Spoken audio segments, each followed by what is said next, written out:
Doctor Arpana Rawat YouTube channel पर आप सभी का एक बार फिर से स्वागत है। आज का यह वीडियो कक्षा 12 के लिए है और आज के इस वीडियो में आप समझेंगे हजारी प्रसाद द्विवेदी जी द्वारा रचित निबंध शिरीष के फूल के महत्वपूर्ण प्रश्नों के उत्तर। इसी तरह के अन्य वीडियो भी आप इस चैनल पर देख सकते हैं। प्रारंभ करते हैं। पहला प्रश्न है, शिरीष के फूल के रचयिता कौन है? शिरीष के फूल निबंध के रचयिता आचार्य हजारी प्रसाद द्विवेदी हैं। अनाविल शब्द का क्या अर्थ है?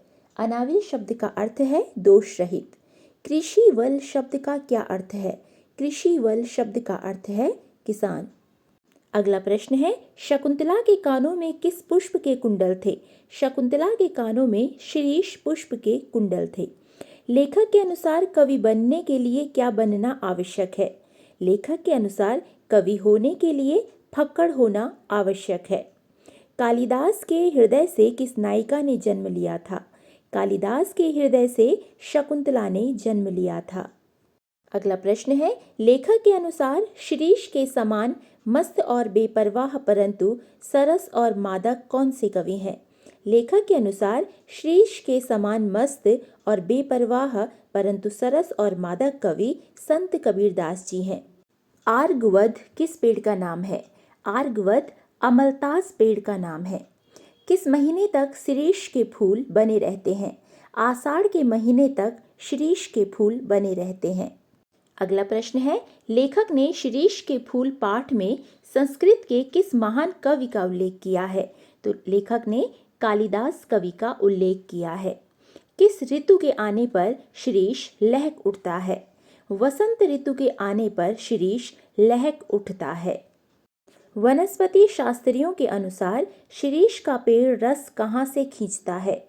वनस्पति शास्त्रियों के अनुसार शिरीष का पेड़ वायुमंडल से रस खींचता है।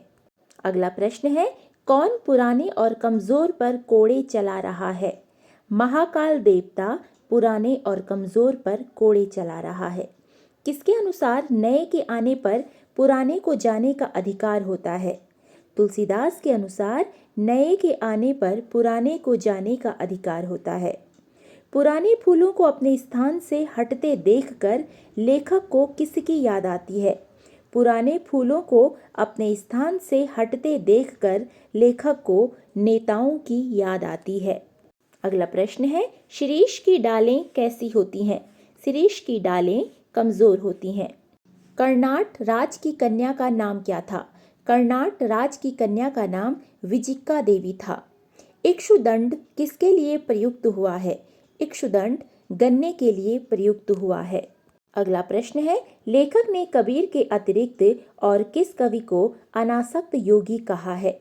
लेखक ने कबीर के अतिरिक्त कालिदास जी को अनासक्त योगी कहा है। शिरीष के पेड़ पर नए फूलों के आने पर कौन अपना स्थान नहीं छोड़ते हैं? शिरीष के पेड़ पर नए फूलों के आने पर पुराने फूल अपना स्थान नहीं छोड़ते हैं। किसके अनुसार वाटिका के सघन छायादार वृक्षों की छाया में झूला लगाना चाहिए? वात्स्यायन के अनुसार वाटिका के सघन छायादार वृक्षों की छाया में झूला लगाना चाहिए। अगला प्रश्न है, उमस और लू में कौन सा पेड़ कालजयी अवधूत की भांति अजेय है? उमस और लू में शिरीष का पेड़ कालजयी अवधूत की भांति अजेय रहता है। शिरीष के फूल को संस्कृत साहित्य में कैसा माना गया है? शिरीष के फूल को संस्कृत साहित्य में कोमल माना गया है। शिरीष की समानता का उपमान किसे कहा गया है?